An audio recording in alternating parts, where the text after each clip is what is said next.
আয়োজনে কিন্তু আমি প্রথম দিনতে অংশগ্রহণ করছি, হয়তো শারীরিকভাবে না, মনের দিক থেকে এত ভালো লাগলো আমার কাছে যে সামাজিক দায়িত্ব, সামাজিক কর্তব্য, মানব সেবা আমরা যেটা বলি, আমাদের বিবেকানন্দ ছবি আছে, খুব ভালো লাগে অনুরবাবুর PB24 এবং প্ল্যানারিস্ট আর প্রতিবাদী কলম যেটা আয়োজন করেছেন, যিনি কর্ণধার, আমাদের বিশিষ্ট সাংবাদিক, বিশিষ্ট ব্যক্তি, আমাদের বলবো যে অনল রায়চৌধুরী আমার বহুদিনের পুরানো কাছের লোক, এবং ওনার আমি এই বার্তাটা আমি বলবো যে এটার কাছে আমার একটা আলাদা দিক মনে হয়েছে। আমরা যারা রাজনীতির সঙ্গে যুক্ত আছি, সমাজ সেবার কাজের সঙ্গে যুক্ত থাকি, কিন্তু প্রফেশনে থেকে এত ব্যস্ততার মধ্যেও, এত চিন্তা ভাবনার মধ্যেও মানুষের কাজ করা, এবং বিশেষ করে যারা দুপুরবেলা, আমি লক্ষ্য করেছি বিশেষভাবে তারা কিন্তু কর্মরত শ্রমিক এবং খুব গরিব অংশের মানুষ, তাদেরকে অন্যের ব্যবস্থা করা, নিজে চিন্তা ভাবনা করেছেন, এটা তো বিশেষ ব্যাপার। আমরা সংসারে থেকে আমরা সংসারের মা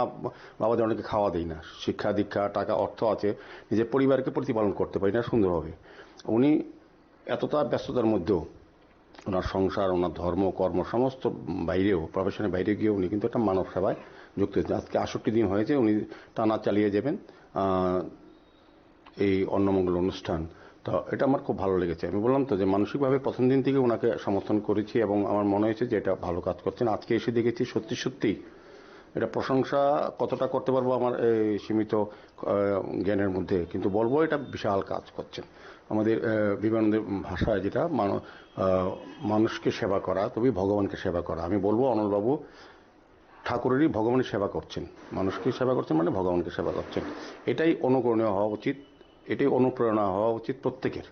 যারা আমরা বিভিন্ন পেশায় বা বিভিন্ন ব্যবসায় বা বিভিন্ন কাজে যুক্ত আছি, আমাদেরও উচিত অনুরবাবুকে পথকে অনুসরণ করা, যে কিছু লোককে আমাদের সহযোগিতা করা। শুধু আমাদের নিজেকে নিয়ে ব্যস্ত থাকা আমাদের সমাজ জীবনে বা সংসার জীবনে, এটা আমাদের এই কাজ নয়। পৃথিবীতে আসা কিন্তু নিজের জন্য যেমন করা, পাশাপাশি অন্যকে সুখে রাখা, ভালো রাখা। এবং আমি যখন 3 বেলা আহার করি, অন্তত একটা মানুষ 1 বেলা অন্তত আহার পাক, সেটা কিন্তু অনলবাবু করেছেন। আমি ধন্যবাদ জানাই। আমার ওনার শুভকামনা রইল ওনার পরিবারের প্রতি, এবং উনি যে মানসিকতা নিয়ে কাজ করছেন এটা আরও প্রসারিত হবে অন্যদের মধ্যেও, চিন্তা ভাবনার মধ্যেও। এবং আমার মধ্যে একটা খুব আনন্দ অনুভব করছি। বিভিন্ন কাজের মধ্যে ব্যস্ত থাকি, কিন্তু আজকে এখানে আসার পর আমার খুব ভালো লেগেছে। এটা একটা অন্য চিন্তা, অন্য ভাবনা, অন্য রাস্তা, যে মানুষের কাছে করা। এবং প্রকৃততে আমি বললাম তো, বিবেকানন্দ যেটা বলেছেন যে মানব সেবাই আসল সেবা, তো এটা কিন্তু ভগবানকে সেবা করা হয়েছে, উনি ভগবানকে সেবা করছেন। তো আবারও ওনাকে ধন্যবাদ জানাই। উনি এটা অনেকদিন চালিয়ে যাবেন বলেছেন, যতদিন সম্ভব হয় ওনার পক্ষে চালিয়ে যাবেন। আজকে ৬৮তম দিন, খুব সুন্দরভাবে সবাই কিন্তু খুশি মনে গ্রহণ করছেন। এবং